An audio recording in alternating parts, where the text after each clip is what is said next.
Bonjour, je m'appelle Dexter Carvey. J'ai 28 ans, je vis à Austin, au Texas, et je travaille pour Carvey Fuel & Service, la chaîne de stations-service que mon père, Louis Carvey, a bâtie à partir de rien. Les gens appelaient souvent mon père une légende, un homme parti de rien pour créer un petit empire au cœur du Texas ensoleillé. Mais pour moi, c'était un père, quelqu'un que je respectais et dont je me sentais distant. Ma vie, bien que matériellement abondante, a toujours manqué d'une paix intangible, d'un véritable lien avec la famille. Et l'histoire que je vais vous raconter, qui a commencé dans ce qui semblait être des jours paisibles, m'a conduit dans une tempête que je n'aurais jamais pu anticiper. J'ai grandi dans une vaste maison à la périphérie d'Austin, où des routes asphaltées polies menaient à un portail en fer forgé orné. Notre maison ne manquait de rien. Des voitures chères dans le garage au dîner préparé par un chef privé. Mais si vous me posiez des questions sur mon enfance, je dirais que c'était comme une belle mais froide pièce où je me tenais seul au milieu de murs vides. Ma mère est morte quand j'avais 5 ans. Mes souvenirs d'elle sont fragmentés.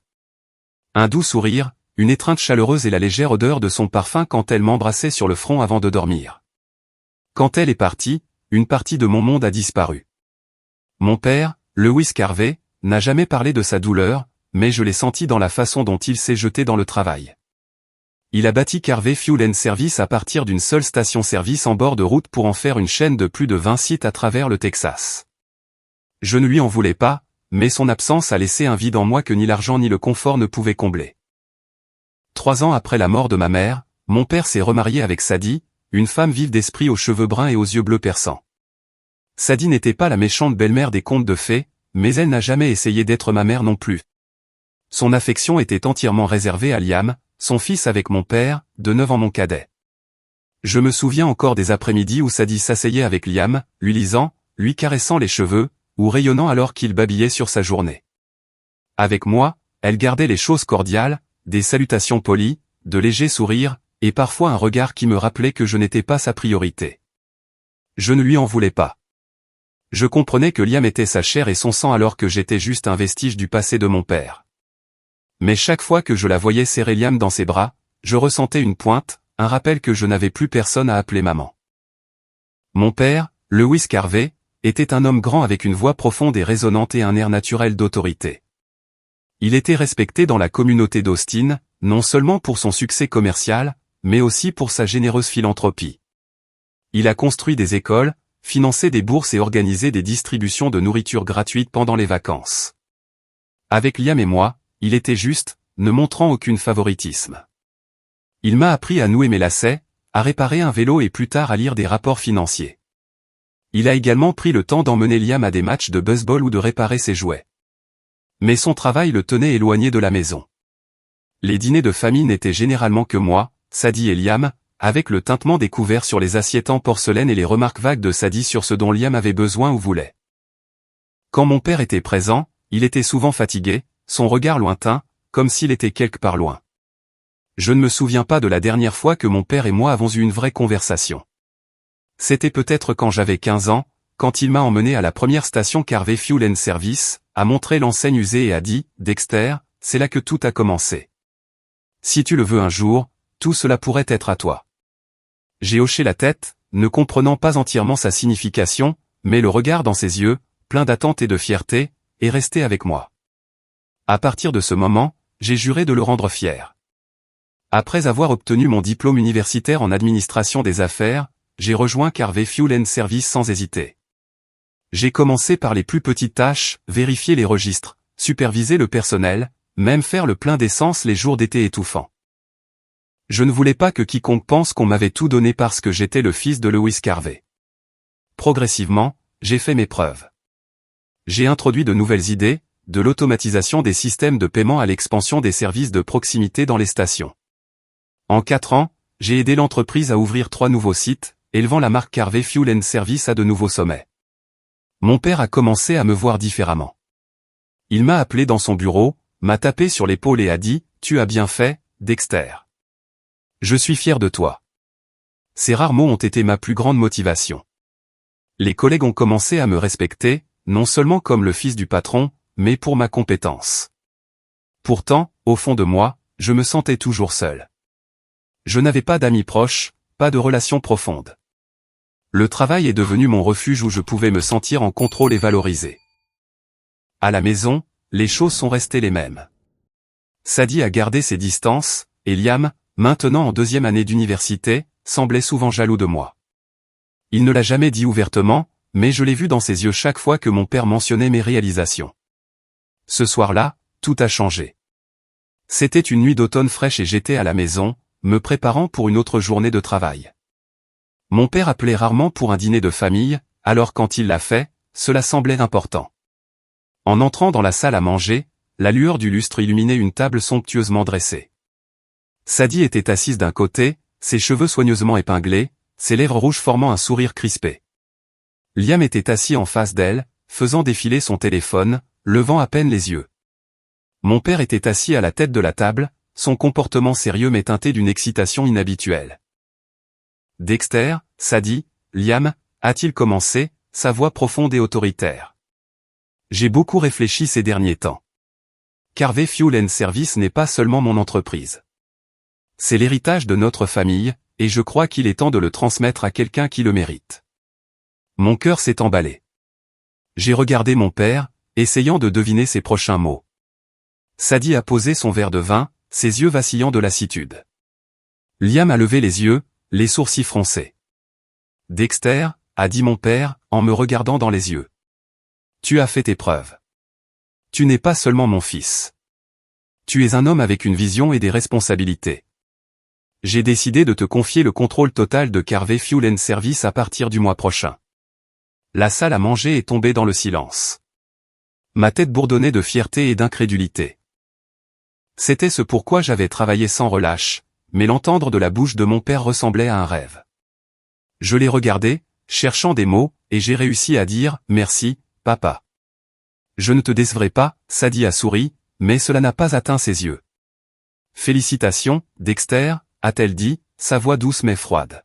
« C'est une grande responsabilité, mais je suis sûr que tu t'en sortiras bien. » Le mot « maman » de ses lèvres semblait forcé, un rappel que je serais toujours un étranger dans son monde et celui de Liam. Liam n'a rien dit. Il m'a juste regardé, les yeux débordant d'envie et de ressentiment. Il s'est levé, a marmonné quelque chose sur le fait de devoir retourner à l'école et a quitté la table. Sadie l'a regardé partir, une lueur d'inquiétude dans les yeux, mais elle a rapidement retrouvé son sang-froid. Mon père n'a pas remarqué la tension. Il a continué à parler de l'avenir de l'entreprise, des plans d'expansion et de l'extension de Carvé Fuel & Service au-delà du Texas. J'ai écouté, mais un sentiment de malaise a commencé à s'installer. Cette nuit-là, allongé dans mon lit, fixant le plafond, mon esprit s'emballait avec l'annonce de mon père.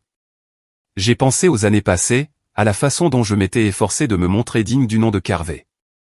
J'ai pensé à ma mère, à ses vagues souvenirs, et à mon père, l'homme que j'aimais et dont je me sentais distant.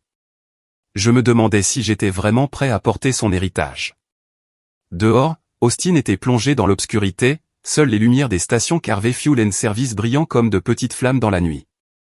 Je ne savais pas que quelques jours plus tard, tout ce en quoi je croyais s'effondrerait et que je ferais face à une vérité dévastatrice, non seulement sur ma famille, mais sur moi-même. Je me souviens très bien de cette soirée, assis dans mon bureau au siège de l'entreprise, réfléchissant à des plans futurs, quand le téléphone a sonné, brisant mes pensées. Je l'ai décroché, m'attendant à un appel de travail de routine, mais la voix tremblante à l'autre bout du fil m'a fait bondir le cœur. Monsieur Carvé, ici l'hôpital central d'Austin. Votre père, Lewis Carvé, a eu un grave accident sur l'autoroute. Vous devez venir immédiatement. Je me suis figé pendant quelques secondes. Je ne me souviens pas de ma réponse, seulement que mon cœur battait chaotiquement dans ma poitrine. Le monde autour de moi s'est estompé, comme enveloppé d'un épais brouillard. J'ai attrapé mes clés, je me suis précipité hors du bureau et j'ai foncé à travers les rues sombres d'Austin comme un fou. Le son des klaxons, l'éblouissement des phares et mon pouls qui s'accélérait se sont fondus en une symphonie chaotique. Une question tournait en boucle dans mon esprit. Comment va mon père? Est-ce qu'il va bien? Quand je suis arrivé à l'hôpital, les lumières néon blanches et austères du couloir m'ont piqué les yeux. J'ai couru à la réception, la voix brisée. Lewis Carvé, où est-il? Je suis son fils. L'infirmière a montré le service des urgences, ses yeux pleins de pitié. J'ai sprinté dans le couloir, mes chaussures de ville claquant durement contre le sol carrelé. Quand je suis arrivé, Sadie et Liam étaient déjà là. Sadie se tenait avec son bras autour des épaules de Liam, son visage pâle, mais portant toujours ce sang-froid glacial familier. La tête de Liam était baissée, ses yeux rouges, mais il n'a rien dit.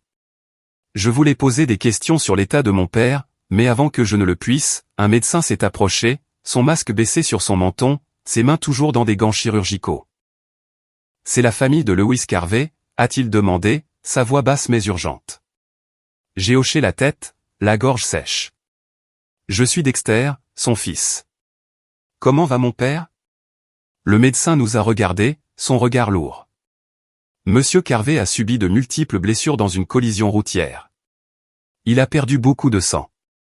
Nous devons de toute urgence lui transfuser du sang, mais son groupe sanguin est O négatif, ce qui est très rare. Nous devrons tester les membres de la famille pour la compatibilité. Veuillez me suivre. Sadie, Liam et moi avons été emmenés dans une petite pièce où une infirmière nous a prélevé du sang. J'étais assis sur une chaise, regardant l'aiguille percer mon bras, mais je ne ressentais aucune douleur. Mon esprit était consumé par des pensées sur mon père, sur lui assis à la tête de la table du dîner il y a quelques jours à peine, sa voix pleine de fierté alors qu'il parlait de mon avenir. Je ne pouvais pas imaginer un monde sans lui, l'homme qui avait façonné ma vie, même s'il était souvent distant. Sadie était assise en face de moi, ses mains étroitement jointes, ses yeux vacillant entre Liam et moi.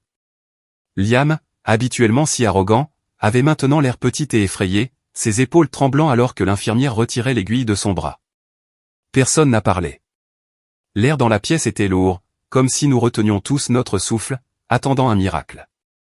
Quelques minutes plus tard, le médecin est revenu avec les résultats des tests. Sa voix était calme, mais portait un courant sous-jacent d'urgence. Monsieur Carvey a du sang O négatif. Dexter, vous avez du A positif, ce qui n'est pas compatible. Liam, vous avez du O négatif, ce qui est compatible. Nous allons procéder à la transfusion immédiatement. J'ai expiré, une étincelle d'espoir s'allumant en moi. Liam a hoché la tête, ses yeux toujours assombris par le chagrin, mais résolus. Faites-le, a-t-il dit, sa voix. L'infirmière l'a emmené tandis que Sadie et moi étions invités à attendre dans la salle d'attente. Je me suis effondré sur une chaise, l'esprit en ébullition. Je voulais croire que tout irait bien, que le sang de Liam sauverait mon père, qu'il se réveillerait et que les choses reviendraient à la normale. Mais j'ai alors remarqué Sadie. Elle ne s'est pas assise comme moi. Elle se tenait là, serrant les résultats des tests que le médecin lui avait remis, les fixant comme s'ils contenaient un secret horrible. Ses lèvres étaient pressées en une ligne fine, ses yeux se plissant. Elle s'est tournée vers le médecin, sa voix froide mais résolue. Je veux un autre test. Un test ADN entre Louis et Dexter. Je suis devenu engourdi. Mon cœur semblait s'arrêter. Sadie, de quoi parles-tu, ai-je demandé, ma voix tremblant de colère et de confusion. Mon père est là-dedans, luttant pour sa vie. Et tu veux un test ADN maintenant? Elle a croisé mon regard, ses yeux vifs comme des couteaux. Dexter, tu sais pourquoi je demande ça? Ton groupe sanguin. Ça ne colle pas. Si Lewis est ton père, pourquoi n'as-tu pas un groupe sanguin compatible? Je veux juste que les choses soient claires. Le sang m'est monté à la tête. Claire? De quoi as-tu besoin d'être clair en ce moment? Mon père est dans un état critique, ai-je lâché. Mais Sadie n'a pas bronché. Elle s'est retournée vers le médecin, sa voix toujours étrangement calme. Faites-le. Je veux savoir la vérité. Le médecin a hésité, regardant entre Sadie et moi. Madame, ce n'est pas le bon moment. Notre priorité est de sauver le patient. Sadie l'a coupé, son ton glacial. Faites le test maintenant. J'ai besoin de savoir. Après un moment de pause, le médecin a hoché la tête à contre-cœur et est parti. Sadie s'est assise, ses yeux évitant les miens comme si j'étais devenu invisible. Le temps s'est écoulé lentement. J'ai arpenté la salle d'attente, essayant de ne pas m'attarder sur les paroles de Sadie. Un test ADN? Pourquoi me mettait-elle en doute? J'étais le fils de Lewis Carvey. Je portais son nom, j'avais grandi dans sa maison, j'avais travaillé pour son héritage. Mais un petit coin de mon esprit a vacillé. Mon groupe sanguin A positif. Qu'est-ce que cela signifiait? Je ne voulais pas croire aux soupçons de Sadie, mais une graine de doute avait été plantée. Liam est revenu après la transfusion, l'air épuisé, mais maintenant sa façade dure. Il s'est assis à côté de Sadie, silencieux. Je voulais lui demander comment il allait, le remercier d'avoir sauvé notre père, mais l'air entre nous était trop lourd. Je me suis juste assis là, les mains serrées, priant pour que mon père s'en sorte. Mais le miracle n'est jamais venu. 3 heures plus tard, le médecin est sorti, son visage gravé de regret. « Je suis vraiment désolé », a-t-il dit, sa voix se brisant. Monsieur Carvey n'a pas survécu. Ses blessures étaient trop graves, et malgré tous nos efforts, il est décédé. Le monde s'est effondré autour de moi. Mes jambes ont tremblé, et j'ai dû m'appuyer contre le mur pour ne pas tomber. Sadie a fondu en larmes, mais ses sanglots ressemblaient plus à une performance qu'à un véritable chagrin. Liam a baissé la tête, ses épaules tremblant, mais il n'a rien dit. Je voulais crier, frapper le mur, faire n'importe quoi pour expulser l'agonie qui me déchirait la poitrine. Mais je suis juste resté là, figé, regardant le médecin comme s'il avait dit quelque chose d'impossible. Encore sous le choc de la perte, j'ai vu Sadie se lever, essuyer ses larmes et me fixer d'un regard froid. Je ne savais pas ce qu'elle prévoyait, mais je sentais qu'une plus grande tempête approchait. La mort de mon père n'était pas seulement une perte personnelle. C'était le début d'une bataille pour laquelle j'étais totalement impréparé. 3 jours plus tard, je me tenais devant l'église Saint-Maries à Austin, où la lumière du soleil d'automne filtrait à travers les vitraux, projetant des taches de couleurs vibrantes sur le sol en pierre. C'était aujourd'hui les funérailles de mon père. Lewis Carvey, l'homme qui a bâti Carvey Fuel & Service. Le père que je vénérais et dont je me sentais distant. Vêtu d'un costume noir, je me tenais à côté de son cercueil, luttant pour ne pas m'effondrer. L'odeur lourde des lys blancs se mêlait au murmure des personnes en deuil, parents, amis, employés de l'entreprise et résidents locaux que mon père avait aidés. Ils étaient venus dire adieu à un homme d'affaires exemplaire, un mari dévoué, un père respecté. Mais pour moi, il était tout mon monde, un monde maintenant brisé. J'ai regardé le cercueil où mon père reposait, son visage serein comme s'il dormait. J'avais envie de lui parler une dernière fois, de le remercier d'avoir cru en moi, de m'avoir confié son héritage. Mais tout ce que je pouvais faire, c'était me tenir en silence, les mains serrées, retenant mes larmes. Je ne voulais pas que quiconque me voie comme faible, surtout aujourd'hui où tous les yeux étaient sur moi, l'héritier de l'empire de Lewis Carvey. Sadie et Liam étaient assis au premier rang, à quelques pas de là. Sadie portait une robe noire, un voile couvrant la moitié de son visage, mais je pouvais toujours voir la froideur familière dans ses yeux. Liam, maintenant âgé de 19 ans, était assis à côté de sa mère, les yeux rouges mais sans larmes. Il a baissé la tête, les mains étroitement jointes comme s'il réprimait quelque chose. Je voulais m'approcher de lui dire quelque chose pour apaiser la tension entre nous, mais je ne savais pas par où commencer. Depuis cette nuit à l'hôpital, où Sadie a ouvertement remis en question ma filiation, un mur invisible s'était élevé entre nous. La cérémonie a commencé par le sermon du prêtre, sa voix chaleureuse racontant les contributions de mon père à la communauté d'Austin. Lewis Carvey n'était pas seulement un homme d'affaires, a-t-il dit, mais un homme qui apportait la lumière à ceux qui l'entouraient. Il a bâti non seulement une entreprise, mais une famille, un héritage. Mon cœur s'est serré en écoutant. Une famille ? Je me demandais si nous étions vraiment une famille. Pour moi, la famille signifiait des soirées solitaires dans ma chambre, soignant mes propres blessures, les regards distants de Sadie et le silence de Liam. Mais je ne voulais pas m'attarder là-dessus maintenant. Je voulais juste donner à mon père un adieu convenable. Après le sermon, quelques personnes se sont levées pour partager des souvenirs. Un ancien employé de Carvey Fuel & Service a raconté comment mon père lui avait donné de l'argent pour réparer sa maison après une inondation. Un voisin a parlé des distributions de nourriture gratuite que mon père organisait pendant les vacances. Chaque histoire était une facette de l'homme qu'était mon père, quelqu'un que j'aimais mais que je n'ai jamais entièrement compris. Je suis resté là à écouter, me sentant à la fois fier et vide. Je voulais partager le souvenir du jour où mon père m'a emmené à la première station-service, a montré l'enseigne et a dit « Dexter, c'est là que tout a commencé ». Mais je n'ai pas eu le courage. Les mots sont restés coincés dans ma gorge, et j'ai craint que si j'ouvrais la bouche, je ne pourrais pas retenir mes larmes. Alors que le service commémoratif touchait à sa fin, le prêtre a invité à prononcer les derniers mots. J'étais sur le point de m'avancer quand Sadie s'est levée. Elle a soulevé son voile, son visage pâle et austère, mais ses yeux vifs comme de la glace. J'aimerais dire quelques mots, a-t-elle annoncé, sa voix résonnant dans l'église silencieuse. Tout le monde s'est tourné pour la regarder, et un frisson m'a parcouru l'échine. Quelque chose dans son ton m'a troublé. Une résolution, une intention imprévisible. Sadie s'est avancée vers le pupitre, les mains étroitement jointes. Elle a balayé la pièce du regard, son regard passant sur les parents, les amis et les employés. Puis elle m'a regardé directement. Aujourd'hui, nous nous sommes réunis pour dire adieu à Lewis Carvey, a-t-elle commencé, sa voix basse mais tranchante. Il était un mari, un père, un homme que nous respections tous. Mais il y a une vérité que je crois que tout le monde mérite de savoir. Mon cœur battait la chamade. J'ai serré les poings, mes ongles s'enfonçant dans mes paumes. Dexter, a-t-elle continué, sa voix claire et froide, n'est pas le fils biologique de Lewis Carvey. La pièce est tombée dans un silence absolu. J'ai eu l'impression que l'air m'avait été aspiré des poumons. Tous les yeux se sont tournés vers moi, choqués, sceptiques, curieux. Je suis resté figé, incapable de croire ce que je venais d'entendre. Sadie, la femme qui m'avait un jour appelé « fils » avec une affection forcée, exposait maintenant un secret que je ne connaissais même pas, en plein milieu des funérailles de mon père. Elle a brandi une feuille de papier, les résultats du test ADN qu'elle avait demandé à l'hôpital. Je l'ai fait vérifier, a-t-elle dit, sa voix inébranlable. Lewis avait du sang au négatif, mais Dexter est à positif. Le test ADN confirme que Dexter n'a aucune relation biologique avec Lewis. Je veux seulement de la transparence pour le bien de cette famille et de l'héritage de Lewis. Des chuchotements ont parcouru la pièce.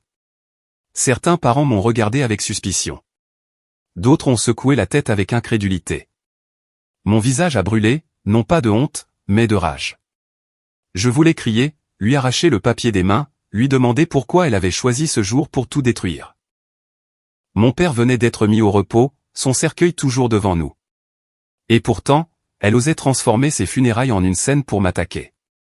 Sadie, ça suffit, ma tante Martha s'est levée, sa voix tremblant de colère.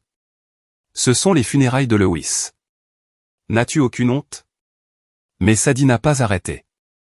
Elle m'a regardé, ses yeux comme de la glace. Je veux seulement que la vérité soit connue, a-t-elle dit. Si Dexter n'est pas le fils biologique de Lewis, il n'a aucun droit d'hériter de Carvey Fuel & Service. C'est ce que Lewis aurait voulu, que ses biens aillent à sa vraie famille. Vraie famille. Ces mots ont poignardé mon cœur comme une dague. J'ai regardé Liam, espérant qu'il dirait quelque chose, qu'il me défendrait, mais il a juste baissé la tête, silencieux. Je ne savais pas ce qu'il pensait, s'il était d'accord avec sa mère, ou s'il était simplement trop choqué pour réagir. Son silence m'a fait me sentir plus seul que jamais. Je me suis avancé, puisant de la force de quelque part au fond de moi.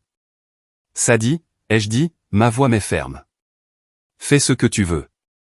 Mais aujourd'hui, c'est le jour de mon père. Si tu as le moindre respect pour lui, laisse-le reposer en paix. Quelques personnes ont hoché la tête, murmurant leur accord. Les lèvres de Sadie se sont resserrées, mais elle n'a rien dit de plus. Elle est retournée à sa place, ses yeux ne me quittant jamais, comme si elle me mettait au défi. La cérémonie s'est terminée dans une atmosphère lourde et glaciale. Les personnes en deuil ont commencé à partir, mais aucune n'a osé croiser mon regard. J'ai entendu leur chuchotement. Est-ce que c'est vrai? Comment est-ce possible, pauvre Dexter? Chaque mot comme une aiguille perçant ma fierté. Quand tout le monde est parti, je suis resté seul près du cercueil. J'ai posé ma main sur le bois froid, sentant son froid sous mes doigts. Papa, ai-je chuchoté. Je ne sais pas quelle est la vérité, mais je promets de protéger ce que tu as laissé derrière toi. Je ne la laisserai pas le détruire. J'ai quitté l'église, sortant dans l'air vif de l'automne. La faible lumière du soleil tombait sur mon visage, mais ne pouvait pas réchauffer mon cœur qui se refroidissait. Je savais que les jours à venir seraient difficiles.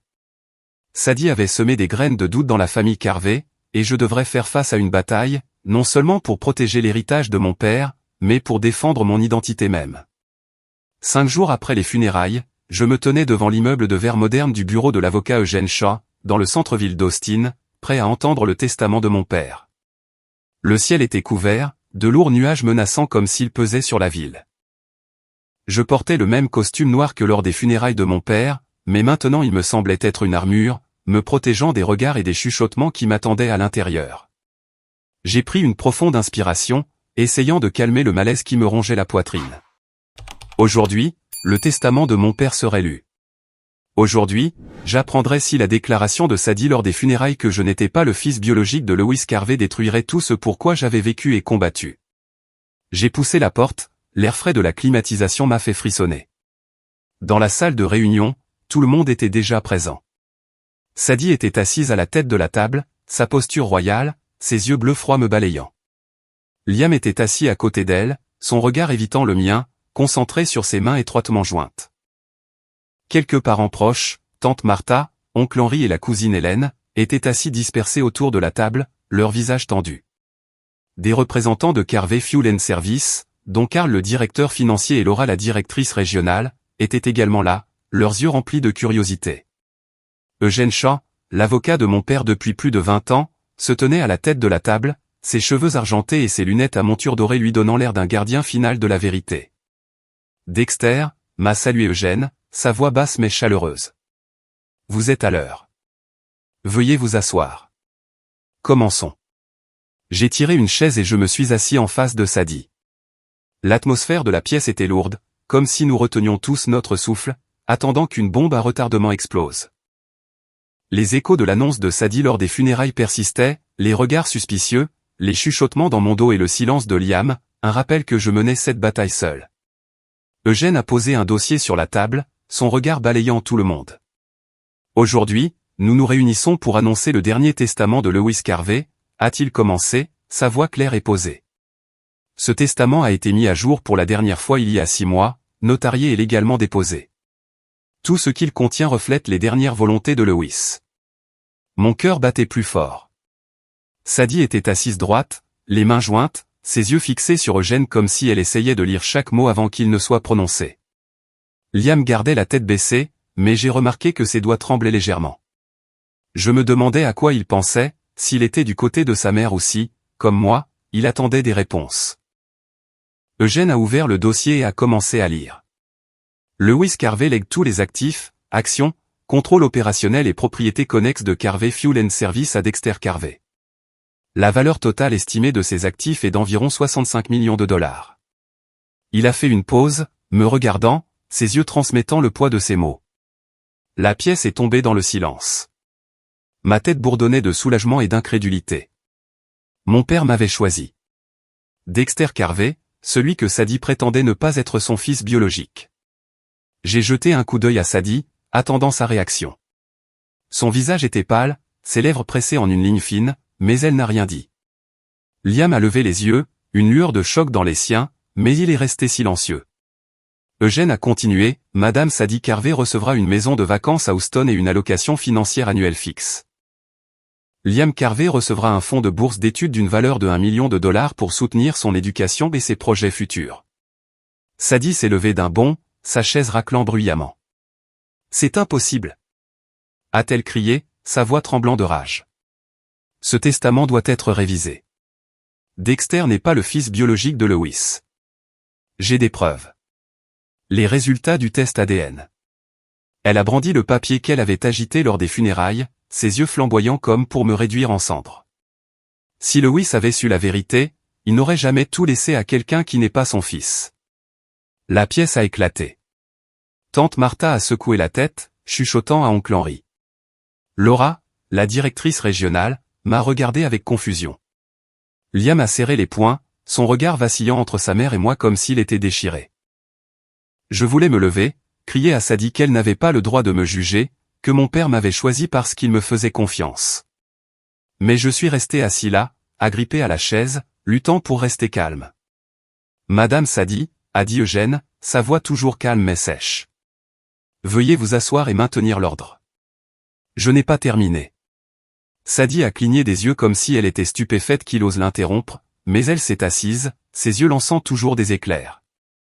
Eugène a sorti une enveloppe scellée, sur laquelle était écrit à la main, à n'ouvrir qu'en cas de litige concernant la filiation. Mon cœur s'est emballé. Je ne savais pas ce que mon père avait préparé, mais un frisson m'a parcouru l'échine. Lewis avait anticipé cette situation, a dit Eugène en ouvrant l'enveloppe et en sortant une lettre et un document médical. Il a balayé la pièce du regard, s'assurant que tout le monde comprenait la gravité du moment. Lewis a laissé une lettre personnelle accompagnée d'un document médical qu'il a personnellement signé. Je vais lire la lettre. Il a déplié la lettre, sa voix s'abaissant comme s'il canalisait l'âme même de mon père. Moi, Lewis Carvey, écris ces mots en pleine possession de mes moyens. Je sais que Dexter Carvey n'est pas mon fils biologique. Je suis stérile et je connais cette vérité depuis longtemps. Mais j'ai toujours considéré Dexter comme mon vrai fils. Non pas à cause du sang, mais à cause de l'amour et de la confiance que j'ai pour lui. C'est lui que je choisis pour perpétuer mon héritage, car je vois en lui l'intégrité, le dévouement et la vision dont j'ai toujours rêvé. La pièce est tombée dans un silence de mort. J'ai eu l'impression que l'air m'avait été aspiré des poumons. Mon père savait. Il savait que je n'étais pas son fils biologique, et pourtant il m'a choisi. J'ai regardé Sadie, et pour la première fois, je l'ai vu trembler. Son visage d'un blanc fantomatique, comme si son âme avait été vidée. Mais Eugène n'avait pas terminé. Concernant Liam, a-t-il poursuivi, je sais aussi qu'il n'est pas mon fils biologique. Sadie a eu une liaison dans les premières années de notre mariage, et j'ai choisi de lui pardonner, de garder le silence pour protéger l'honneur de la famille. Mais j'aime mes deux fils, et je crois que l'amour, et non le sang, est ce qui fait une famille. J'espère que Dexter et Liam préserveront ensemble Carvey Fuel and Service, non pas pour sa richesse, mais pour l'esprit sur lequel je l'ai bâti. Sadie s'est effondrée, mais cette fois, ce n'étaient pas les larmes performatives des funérailles. Elle s'est couvert le visage, ses épaules tremblant comme si tous ses plans s'étaient effondrés. Liam était assis immobile, les yeux vides, comme si son monde venait d'être bouleversé. Je l'ai regardé, voulant dire quelque chose, mais ma gorge s'est nouée. J'étais aussi choqué que lui, non seulement par la vérité sur moi-même, mais par la révélation sur Liam, et par l'amour que mon père avait pour nous deux, malgré tout. Eugène a plié la lettre, son regard s'adoucissant en me regardant. Lewis Carvey était un homme sage lorsqu'il a écrit ce testament, a-t-il dit. Ce testament est entièrement légal et contraignant. Dexter Carvey est l'héritier officiel de Carvey Fuel and Service.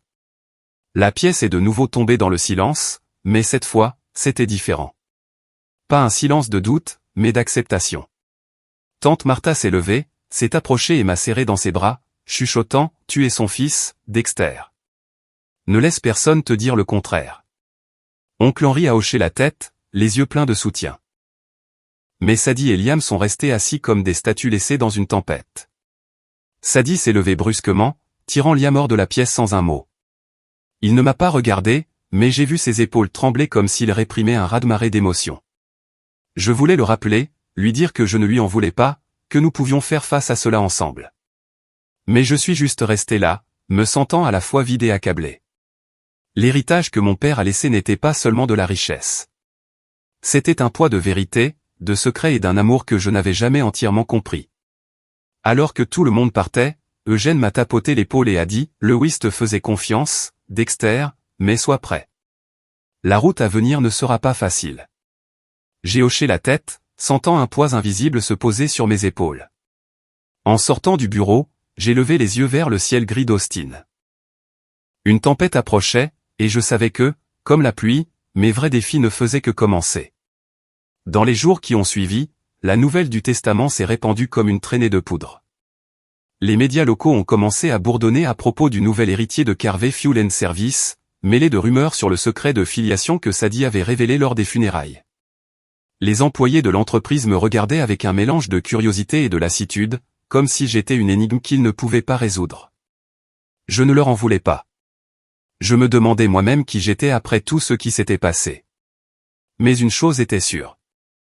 Mon père m'avait fait confiance et je ne pouvais pas laisser son héritage s'effondrer. Je me suis jeté dans le travail, essayant d'enterrer ma douleur dans de longues heures au bureau.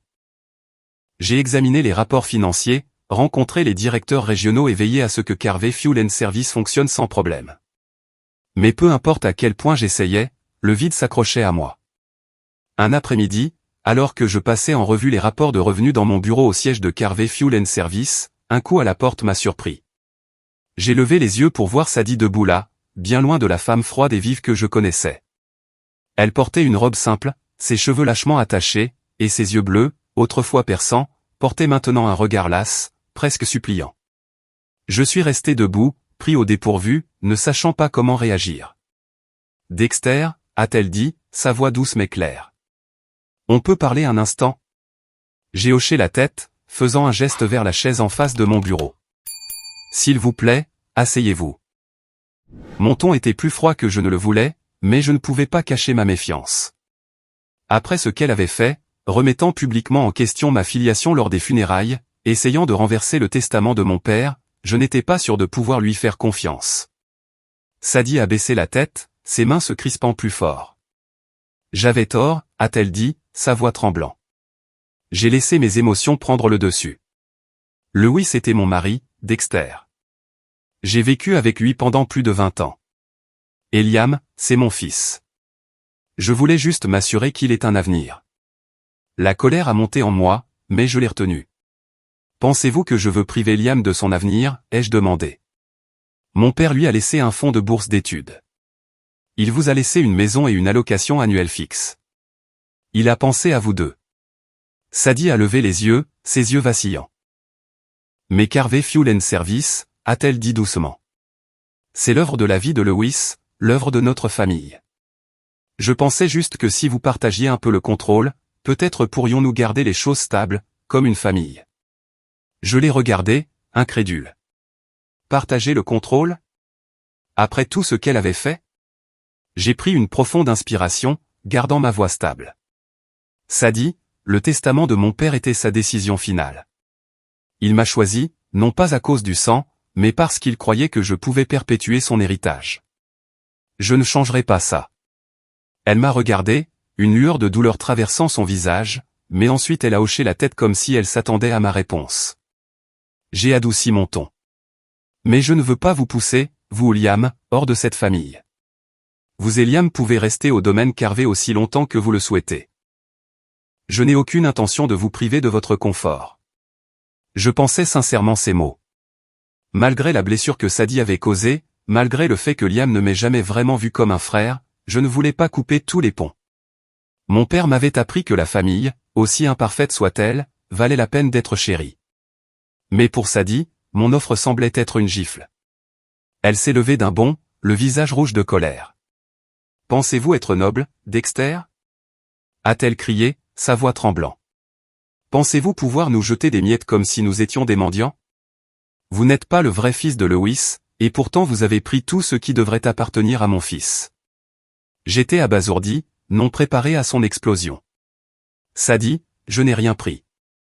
Oui, je ne suis pas le fils biologique de Lewis, mais n'oublions pas que Liam ne l'est pas non plus, ai-je dit, luttant pour rester calme. Lewis a pris sa décision. Je respecte ses volontés. Elle a eu un rire amer. Ses volontés? Vous pensez que Lewis voulait vraiment tout laisser à quelqu'un qui ne porte pas son sang?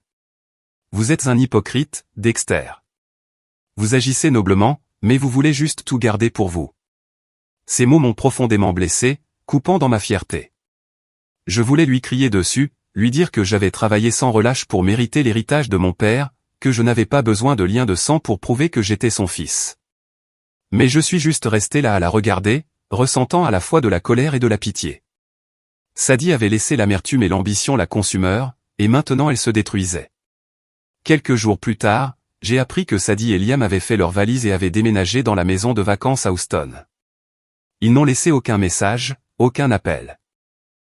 Je me suis tenu dans le salon du domaine Carvey, regardant les photos de famille sur l'étagère. De rares photos de nous quatre souriant maladroitement pour l'appareil photo. Je n'ai pas essayé de les retenir. C'était peut-être la meilleure fin pour une relation qui n'a jamais vraiment été une famille. Mais il y avait toujours un vide dans mon cœur. J'ai pensé à Liam, le frère cadet avec qui j'avais un jour espéré me rapprocher. Je ne lui en voulais pas pour son silence, son ressentiment. Il était juste pris dans la tempête que Sadie avait créée.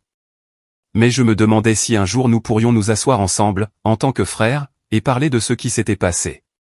La pluie continuait de tomber dehors, les gouttelettes tapotant contre les fenêtres, un rappel que la vie ne s'arrête pas, peu importe à quel point je le souhaiterais. Je suis retourné à mon bureau, j'ai ouvert mon ordinateur portable et j'ai commencé à examiner les plans de Carvey Fuel and Service. Je savais que la route à venir serait semée d'embûches, non seulement pour l'entreprise, mais à cause des doutes qui persistaient dans l'air. Mais j'avais promis à mon père et à moi-même que je ne laisserais pas son héritage s'effondrer. Dans les premières semaines après être officiellement devenu PDG de Carvey Fuel and Service, j'ai eu l'impression de marcher sur une corde raide au-dessus d'un gouffre de doutes et de pression. L'entreprise faisait face à des défis bien plus grands que je ne l'avais imaginé. Après la mort de mon père, les revenus des stations-service ont chuté. Certains fournisseurs ont suspendu leurs contrats, invoquant l'incertitude quant à l'avenir de l'entreprise. Les employés étaient inquiets, chuchotant entre des rumeurs et se demandant si j'avais la capacité de diriger l'empire que mon père avait bâti à partir de rien. Lors des réunions du conseil d'administration, je sentais les regards scrutateurs de ceux qui avaient été les collègues de mon père. « C'est juste un gamin chanceux », ai-je entendu un membre du conseil chuchoter à un autre. « Il n'est même pas le vrai fils de Lewis. Comment pouvons-nous lui faire confiance ?» Ces mots m'ont coupé comme des couteaux, mais j'ai gardé une façade calme, j'ai serré les dents et j'ai continué. Chaque jour, j'arrivais au bureau à l'aube, alors que les premiers rayons de soleil touchaient les stations Carvé Fuel & Service. J'ai examiné les registres, rencontré les directeurs régionaux et essayé de remonter le moral des employés. Mais chaque soir, en rentrant au domaine Carvé vide, je me sentais comme un guerrier solitaire sur un champ de bataille. Le manoir ne contenait plus que moi et mes souvenirs. Je me tenais souvent devant les photos de famille dans le salon, fixant le sourire de mon père, me demandant s'il me regardait, s'il voyait à quel point j'essayais de ne pas le décevoir. Un matin, alors que je passais en revue les rapports financiers, Karl, le directeur financier, est entré dans mon bureau. Un homme d'âge mûr aux cheveux poivre et sel. Il a toujours maintenu un comportement sévère mais juste. « Dexter, a-t-il dit, sa voix basse, nous devons engager un consultant financier indépendant. Les choses ne sont pas stables en ce moment. Nous devons restructurer notre système de gestion pour regagner la confiance. » J'ai hoché la tête, sachant qu'il avait raison. Carvé Fuel & Service n'était pas seulement une chaîne de stations-service. C'était une entreprise complexe avec des centaines d'employés et des millions de dollars de chiffre d'affaires annuel. Je ne pouvais pas tout faire seul, peu importe à quel point j'essayais. « Avez-vous des candidats prometteurs ?» ai-je demandé. « Il y en a une », a répondu Karl. Elena Moore, 30 ans, anciennement chez une grande société d'énergie à Dallas. Elle a de l'expérience en restructuration financière et en audits internes. Je pense qu'elle pourrait nous aider. J'ai accepté immédiatement, ne réalisant pas que cette décision allait tout changer. 2 jours plus tard, Elena Moore est entrée dans mon bureau, et dès le premier regard, j'ai su qu'elle n'était pas quelqu'un qui se contentait de faire le minimum. Elena était grande, ses cheveux noirs soigneusement attachés, avec des yeux bruns vifs mais chaleureux. Elle portait un élégant tailleur gris, et quand elle m'a serré la main, sa poignée était ferme et confiante. « M.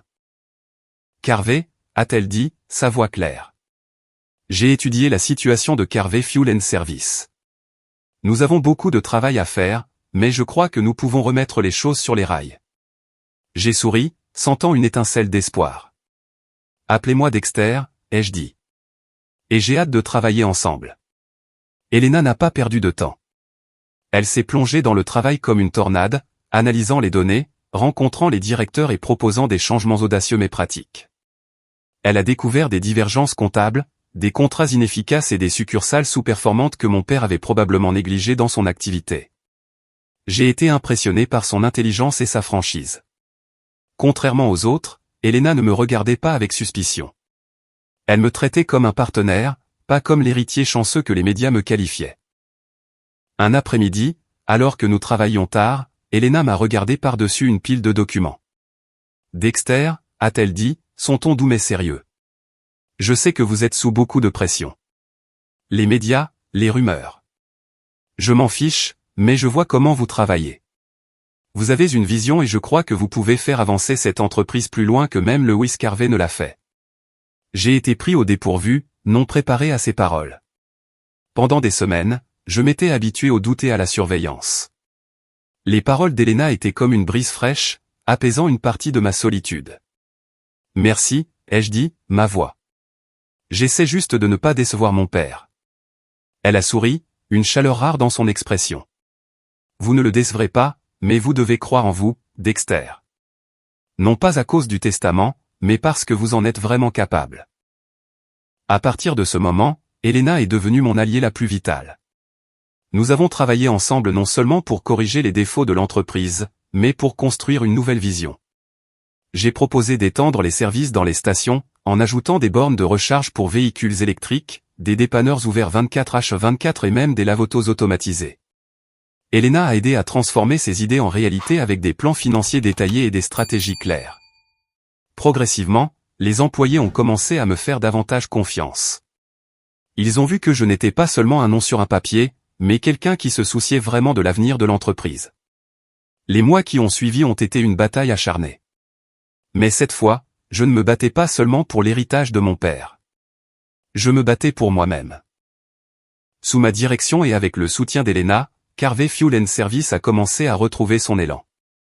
Nous avons travaillé jour et nuit, des réunions tendues du conseil d'administration aux visites sur le terrain dans les stations-service à la périphérie d'Austin. Je voulais m'assurer que chaque succursale fonctionnait sans problème, que les employés se sentaient écoutés et que les clients faisaient toujours confiance à la marque que mon père avait bâtie. Nos efforts ont progressivement porté leurs fruits. Les fournisseurs, initialement hésitants, ont commencé à signer de nouveaux contrats. Les revenus se sont stabilisés et les stations modernisées, avec des chargeurs pour véhicules électriques et des dépanneurs ouverts 24h24, ont commencé à prospérer. Un matin tôt, debout dans une station fraîchement rénovée, j'ai regardé les voitures entrer et sortir. J'ai entendu les bavardages et les rires des employés et j'ai senti une fierté silencieuse monter en moi. « Papa », ai-je chuchoté pour moi-même. « J'espère que tu peux voir ça. » Après 6 mois, Carvé Fuel & Service était vraiment revitalisé. Les revenus ont dépassé les attentes, les stations fonctionnaient plus efficacement que jamais et le moral des employés était rétabli. Lors d'une réunion du conseil d'administration, j'ai présenté les derniers résultats financiers et, pour la première fois, j'ai vu Richard, un actionnaire majoritaire, hocher la tête avec approbation. Ses yeux témoignaient du respect plutôt que du doute. « Vous avez bien fait, Dexter », a-t-il dit, sa voix basse mais sincère. « Lewis serait fier de vous. » Ces simples mots étaient tout ce que j'avais besoin d'entendre. J'ai jeté un coup d'œil à Elena, assise au coin de la table, et elle a souri, ses yeux semblant dire « Je vous l'avais dit ». Après la réunion, elle m'a prise à part.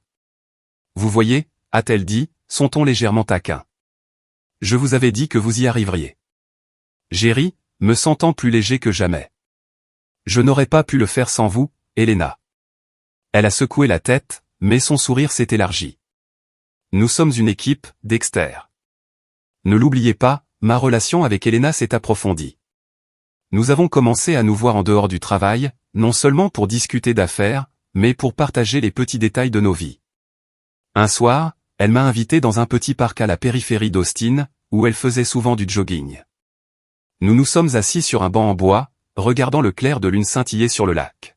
« Dexter », a-t-elle dit doucement, « avez-vous déjà pensé à vivre pour vous-même ? Pas pour l'entreprise, pas pour l'héritage, mais juste pour vous. » Sa question m'a pris au dépourvu. Depuis la mort de mon père, j'avais vécu pour Carvé Fuel & Service, pour ma promesse envers lui, pour prouver que j'en étais digne. Vivre pour moi-même ? Je n'y avais pas pensé. Je ne sais pas, ai-je admis. Peut-être que je me suis habitué à mettre la responsabilité au-dessus de tout. Elle a pris ma main, son contact doux, mais suffisant pour faire battre mon cœur plus vite. « Vous méritez d'être heureux, Dexter », a-t-elle dit. « Et je veux être là pour vous aider à trouver ce bonheur. » J'ai regardé dans ses yeux et, pour la première fois, j'ai senti que je n'étais pas seulement l'héritier de Lewis Carvé ou un PDG luttant contre la pression. J'étais Dexter, un homme apprenant à ouvrir son cœur à l'amour et à vivre. J'ai légèrement serré sa main et j'ai souri. « Merci, Elena. Je le veux aussi. » Ce soir-là, en rentrant chez moi, j'ai ressenti une légèreté que je n'avais jamais connue auparavant. Carvé Fuel & Service prospérait, et je trouvais ma place dans le monde. Non seulement par le travail, mais par une femme qui devenait une lumière dans ma vie. Pourtant, je savais que la vie n'était jamais simple. Une partie de moi se demandait encore ce qu'il était advenu de Liam, de Sadie, de ce qui s'était passé entre nous.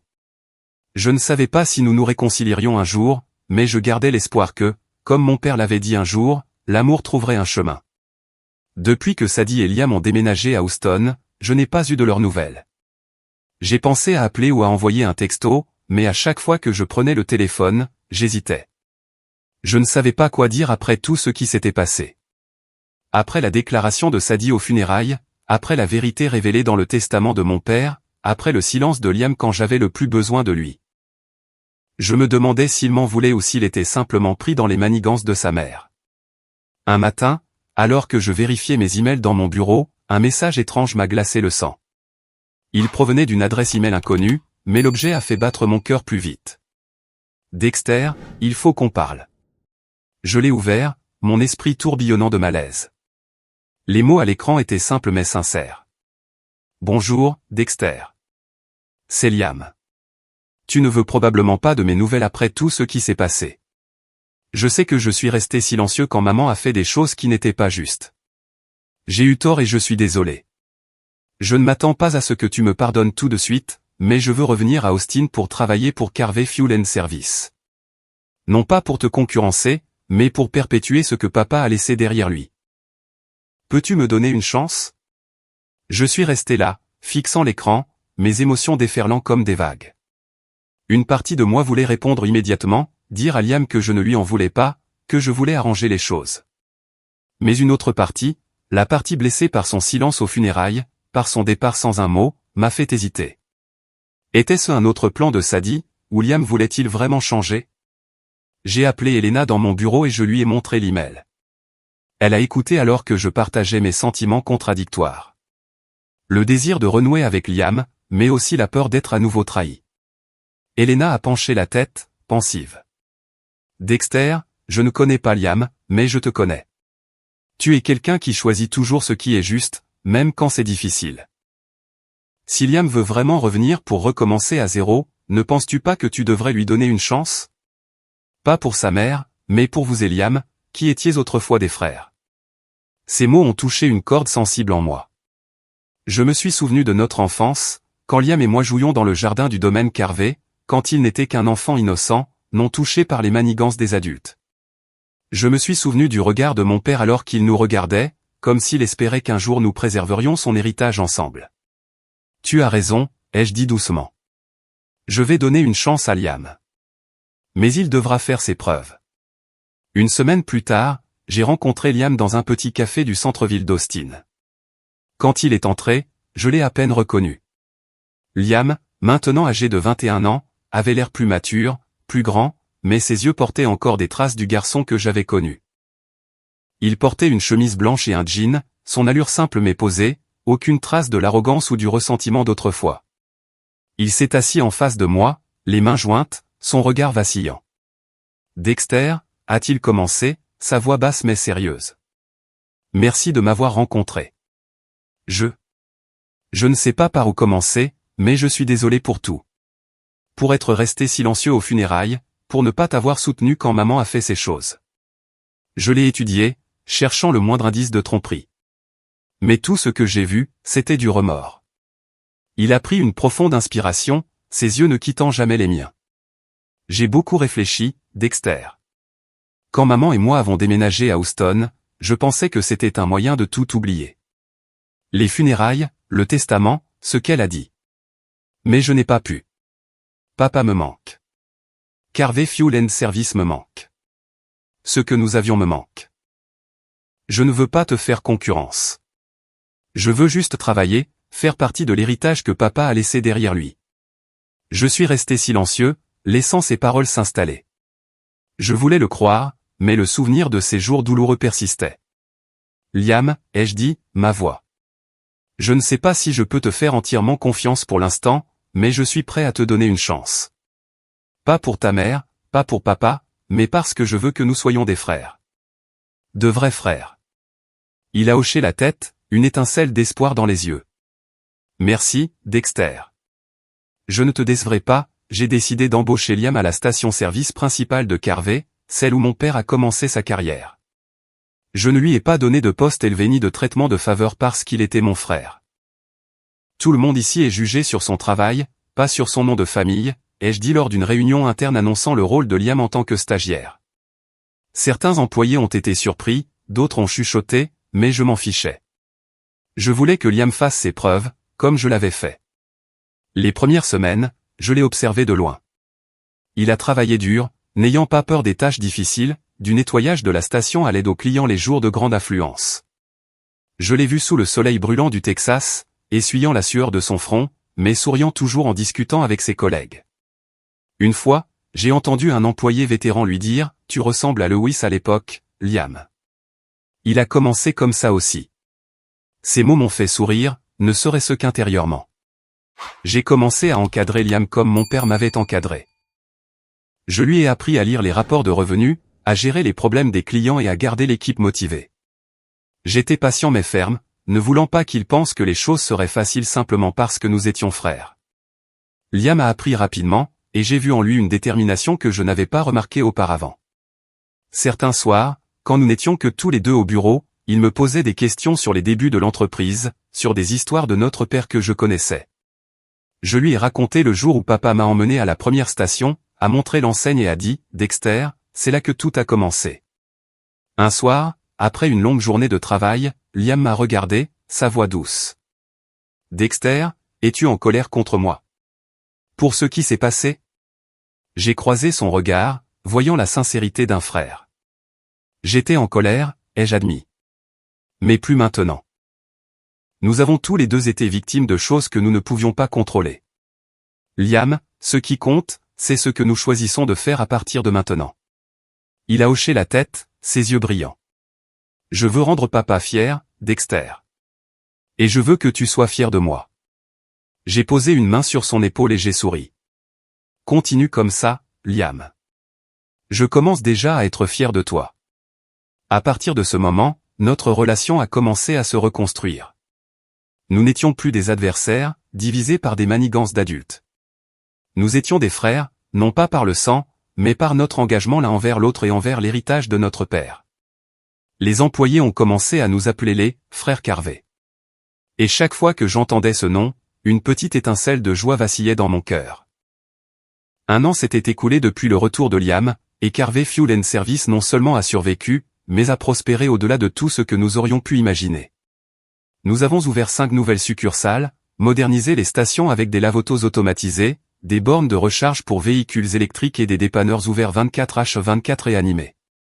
Les revenus ont dépassé les attentes et la presse locale, autrefois obsédée par elle, héritier non sanguin, publiait maintenant des articles élogieux sur la renaissance de l'Empire Carvé entre les mains des « frères Carvé ». J'ai lu ces histoires avec un léger sourire, non pas pour la reconnaissance, mais parce que je savais que mon père, quelque part, sourirait de fierté. Liam et moi sommes devenus une équipe parfaite. Moi, avec mon approche calme et stratégique, je me concentrais sur la direction de l'avenir de l'entreprise. Liam, dynamique et créatif, apportait de nouvelles idées, de la conception d'une application de service de pré-réservation au lancement de campagnes promotionnelles qui attiraient les clients. Il a travaillé sans relâche, n'étant plus l'étudiant arrogant du passé, mais un jeune homme déterminé à prouver sa valeur. Nous restions souvent tard après le travail, examinant des rapports, discutant de plans, ou simplement riant de souvenirs d'enfance, des jours où la vie était plus simple, avant que les secrets et les manigances ne nous séparent. Pendant ce temps, à Houston, Sadie menait une vie beaucoup plus calme par rapport à la matriarche hautaine qu'elle était autrefois. J'ai entendu dire qu'elle sortait rarement, passant la plupart de son temps dans la maison de vacances que mon père lui avait laissée. Une fois, je suis tombé sur une publication sur les réseaux sociaux d'une connaissance commune mentionnant que Sadie avait rejoint un cours de peinture pour se retrouver. Je ne savais pas si elle regrettait vraiment ses actions, mais j'espérais qu'elle trouverait un peu de paix, ne serait-ce qu'un peu. Un soir, alors que Liam et moi nous préparions pour un événement caritatif appelé « Fueling Hope », un fonds que nous avions créé pour soutenir les enfants défavorisés du Texas, un membre du personnel m'a tendu un journal local. La première page présentait une photo de Liam et moi, debout devant une station-service, souriant, avec le titre « Les frères Carvé, perpétuant l'héritage de Lewis ». J'ai regardé la photo, voyant Liam à côté de moi, ses yeux débordant de confiance. Et j'ai su que nous avions réalisé ce que notre père avait toujours voulu, non seulement préserver l'entreprise, mais construire une vraie famille. Ma relation avec Elena s'était également approfondie.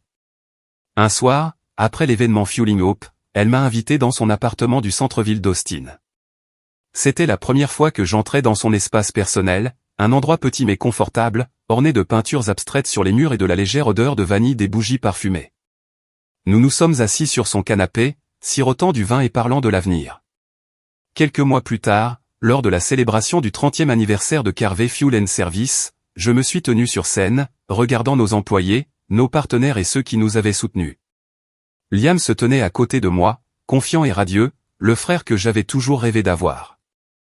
Elena était assise au premier rang, ses yeux pétillants de fierté.